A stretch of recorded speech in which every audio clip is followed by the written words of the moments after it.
CO Mussoorie Anil Joshi ने मसूरी कोतवाली का निरीक्षण किया। साथ ही उन्होंने मॉल रोड पर भी पैदल चलकर वहां का जायजा लिया और अधीनस्थ अधिकारियों और कर्मचारियों को यातायात व्यवस्था दुरुस्त करने के साथ ही भीड़ भाड़ वाले इलाकों में पीआरडी पुलिस और होमगार्ड के जवानों की तैनाती की बात कही। उन्होंने बताया कि चारधाम यात्रा तक जाने वाले यात्रियों को शहर के भीतर से नहीं जाने दिया जाएगा। इसके लिए पुलिस ने यातायात प्लान तैयार किया है और उसी के आधार पर वाहनों की आवाजाही होगी। पीआरडी जवान जो हैं वो थाने को दे दिए हैं, उनकी लिस्ट भी इन्हें आज कल मिल गई है और उन पीआरडी के जवानों को हम सोच रहे हैं कि कहाँ कहाँ कैसे कैसे लगाएं। नो पार्किंग जैसा जो अपराध है उससे भी वो भी ना होने पाए, ताकि नो पार्किंग में खड़े होने आने वालों को ढो करके नीचे पार्किंग में ले जाएं, ताकि क्योंकि मसूरी में जो भी जाम लगेगा नो पार्किंग से लगेगा, अदरवाइज स्लो चलता रहता है।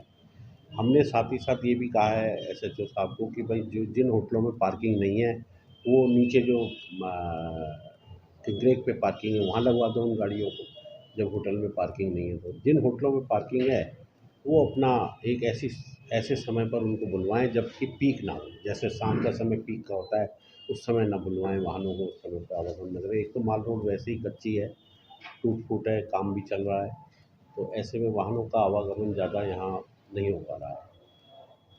तो अब जो नया ड्यूटी चार्ट आज बन रहा है तो देखते हैं कल से कैसे फिर उस पर प्रभाव पड़ता है। विकास खंड पोखरी के चंद्रशिला पट्टी के नंदाकुंड में 30 जूला मंदिर समिति ने आयोजित श्रीमद देवी भागवत महापुराण और शिव महापुराण कथा का समापन हुआ। वहीं 30 जूला की 51 कन्याओं ने नंदा देवी मंदिर तक भव्य जल कलश यात्रा निकाली, जिसमें विशाल जन सैलाब उमड़ पड़ा। या देवी सर्वभूतेषु मातृरूपेण संस्थिता नमस्तस्यै नमस्तस्यै नमस्तस्यै नमो नमः। माँ संपूर्ण जगत की माता है और शक्ति स्वरूपा है, उसके बिना ये संसार अधूरा है। क्यों माँ ही सबको जनन करने की शक्ति रखती है और बिना माँ के ब्रह्मा विष्णु शिव भी शक्ति विहीन हो जाते हैं। ये नंदाकुंड धाम है और नंदाकुंड धाम जो है ये उत्तराखंड में 5 कुंड हैं, उनमें 5वां स्थान इसका है 5 कुंडों में से। और नंदा जो मंदिर है वो 25 हैं और 25 मंदिरों में से ये नंदा कुंड का मंदिर भी आता है और इसको धाम की उपाधि दी जाए तो अच्छा होगा। मैं जगदम्बा की मुट्ठी यहाँ पर शिव पुराण का प्रवचन कर रहा हूँ। ये प्रकृति और पुरुष की कथा यहाँ पर चल रही है। एक तरफ देवी भागवत की कथा यहाँ पर चल रही है, दूसरी तरफ शिव महापुराण की कथा इस दिव्य धाम नंदाकुंड धाम में चल रही है। तो माँ भगवती सब पर कृपा करें और यज्ञ समिति को विशेष धन्यवाद देना चाहता हूँ कि उन्होंने इन विपरीत परिस्थितियों में यहाँ पे ये धार्मिक कार्य का आयोजन किया है। इसके लिए यज्ञ समिति को विशेष आभार और साधुवाद देता हूँ। और आप लोग यहाँ पर पधारे, आपने भी यहाँ समय दिया हम लोगों के लिए, इसके लिए विशेष धन्यवाद।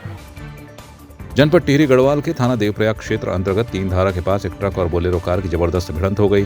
घटना में बोलेरो कार सवार 6 लोगों को घायल अवस्था में देवप्रयाग अस्पताल पहुंचाया गया, जहां 2 युवकों को डॉक्टरों ने जांच के बाद मृत घोषित कर दिया। पुलिस ने शव कब्जे में लेकर पोस्टमार्टम के लिए भेज दिए हैं। घायलों का इलाज देवप्रयाग अस्पताल में चल रहा है।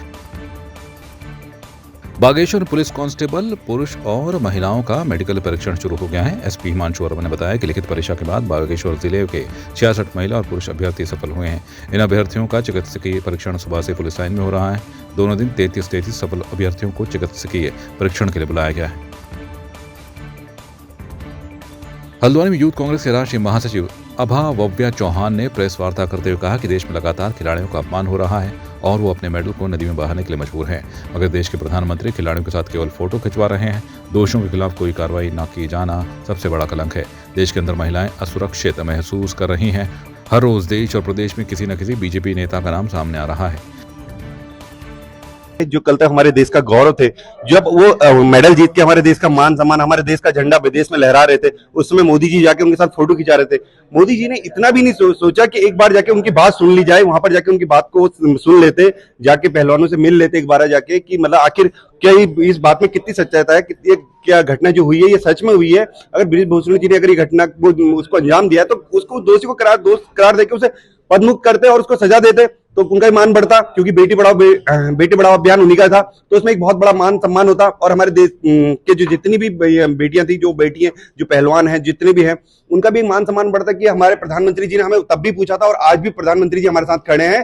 तो इसमें इसमें राजनीति वाली बात नहीं है, ये राजनीति नहीं, ये हमारे देश की जो मतलब गौरव बढ़ाने का मान, उन्होंने देश में हमारा झंडा लहराया था, परचम लहराया था, तब उन्होंने फोटो खींची थी कि उनके साथ बैठ के फोटो खिंचाना, उनके साथ चाय पीना। आज जब वो अपने हक की लड़ाई लड़ रहे हैं तो मोदी जी ने एक बार भी वहां जाना उचित नहीं समझा, तो कहीं ना कहीं उनके साथ अन्याय हो रहा था, तब उन्होंने ये जाके अपना कहते मेडलों को, उन्होंने जो देश के लिए मान बढ़ाया था उन मेडलों को बहाने का काम किया। सरकार से ये मांग करना चाहते हैं कि आप बेटी बचाओ बेटी पढ़ाओ का नारा जब आपने ही दिया था तो आप अपने ही सांसद के खिलाफ में क्यों नहीं आते हैं? आप अपने सांसद को क्यों प्रोटेक्ट कर रहे हैं? क्या आप उसके बाहुबल की वजह से कर रहे हैं? मैं जिस प्रदेश उत्तर प्रदेश से आती हूँ, उसी प्रदेश गोंडा के हैं आपके ब्रजभूषण शरण सिंह। उनकी आज की ये कहानी नहीं, उनकी पुरानी कहानी चली जाती है। और जब उनसे पूछा जाता है कि आपने महिलाओं को शोषण किया है कि नहीं किया, तो वो कहते हैं कि मैं शिलाजीत खाता हूँ। तो इसका मतलब कहने का उनका क्या था?